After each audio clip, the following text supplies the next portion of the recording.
Boom, and we're back to Shades of Green on KDWN 720 on a new 101.5 FM, simulcast on 720 AM as well. Facebook listeners, watchers, send us your questions. We're live, and we'd like to take your questions and answer them. And also, our listeners like to call in at 702-257-5396. That's 702-257-KDWN. So we're here with Vanessa and Bryan. We're talking garden farms and growing in the hot summer months, and I think it's really important to talk about what do we do during the hot summer months besides just throw our hands up, and, which is what Bryan suggested we do. And I was like, well, there's got to be more to it. One of the things we talked about a little bit during break is I have bought sun sails to put up over my garden, and you can put them over your pool too, so you can swim during the day without getting so badly burnt like some of us light-complected folks do. I have three different types. I have a rectangle one that's 6 feet by 12 feet that just kind of extends my shaded area, and they have grommets in the corners, and the long one like that have them along the side, so you can put your eyes along the side of your house and then put a rope through them and keep them tight to the house. They cut out 85% of the sun, so they'll reduce the temperature underneath by 15 degrees, and It's true, they do. That's great.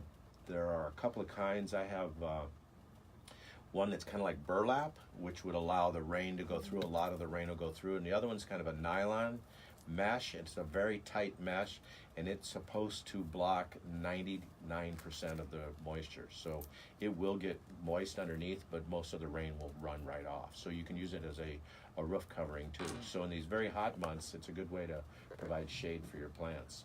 So what other things should we be doing? I know watering is going to change a little bit, and picking and growing and the production of the plants. Yeah, so what I like to do, I like to have a morning watering session and a nighttime watering session, so sun up and sundown basically. Because I have like this, I like to think, well, when it rains, it gets kind of dark, the plants know it's time to kind of soak up the water, and there's been like different scientific studies that show that does affect them in some way. So I like at sun up to water them, sundown to water them. And like you were saying with the sunscreen, so you can go to like a local nursery or online, Amazon, and they usually measure it in percentage of how much light percentage is let through. And so at the local nurseries, I think they have between 30 and 70, 30 and 80, and it goes in 10% increments. Or you can get different ones online.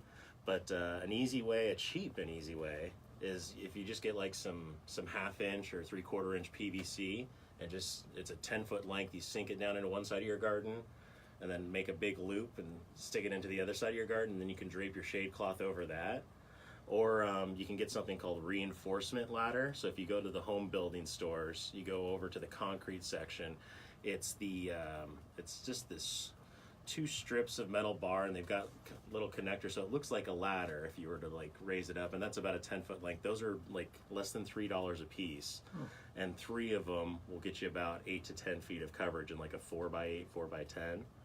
So those you just spike down into one side and then loop them over to make a little drape your sunsail over. Exactly. Interesting. And so that's that's a great idea. and easy You make it like a tent, basically. Yeah. And you can switch it out depending on the months as well. Sure. And then later, when it's not so hot, you can take them down and let the sun come through. Or just leave them up, take the shade cloth off, and then once it gets cooler, you can throw some plastic over them and keep your tomatoes through the winter. Yeah. Wow.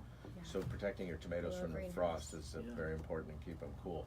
And then these hotter months, your production of your plants stops. I know tomatoes, once it gets over 90, 95 degrees soil temperature, boom, they just give up. Yeah, so the key, more than anything, is mulch. Mulch is your best friend in gardening anywhere, but especially the desert Southwest.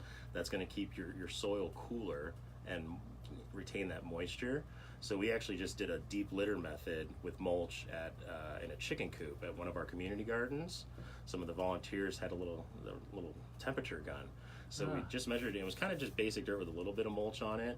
It was 107 degrees in the sun, and then in the shade it was like 97. And then after they put in the deep litter, they took a reading. It was 77 degrees in the shade. Wow. Seriously? Yeah. And what's a deep litter? So it's just a deep layer of mulch, like a foot. Yeah. Okay. This And could be what do you use? wood What kind of chips mulch? or Wood chips. So yeah. we just called a tree trimming service, and they came and dumped them. And it's free. It's something that you're reusing. It's not going to the dump. And it just, as it breaks down over time, which it will, the layer gets a little bit lower, but all those nutrients are going into your soil then. That's good. Any bad trees that you wouldn't want wood chips from? Yeah, oaks. Oaks. So they're allelopathic, which means they exude stuff out of their roots that make sure other things don't grow. But most of the tree trimming services in town are going to be palms, obviously, and then nitrogen fixers, which are perfect. So mesquites, palo verdes, all those things, you want those because that's got tons of nutrients in it. And there's actually like a special name for the tree trimmings. People call it ramial wood chips. So at the very ends of the trees, that's where all the nutrition is because that's where the new growth is bursting. So that's almost like a fertilizer. Where all the limbs are, where the majority of your chips are coming from. Yeah. So the logs, you can use those to have your little fires in the backyard and put the limbs on your garden. Exactly. Yeah. Or a barbecue. Or a barbecue. You get some mesquite You wood. get mesquite. Yeah, Just I've got age it, let it dry for a while. the mesquite trees grow like crazy. I've got a volunteer in my backyard, so I'm promoting it and watering it, and it is growing probably 4 inches a month. Wow. And pretty amazing. So now I'm actually shaping and I'm wrapping around a pole, so I'll have a curlicue.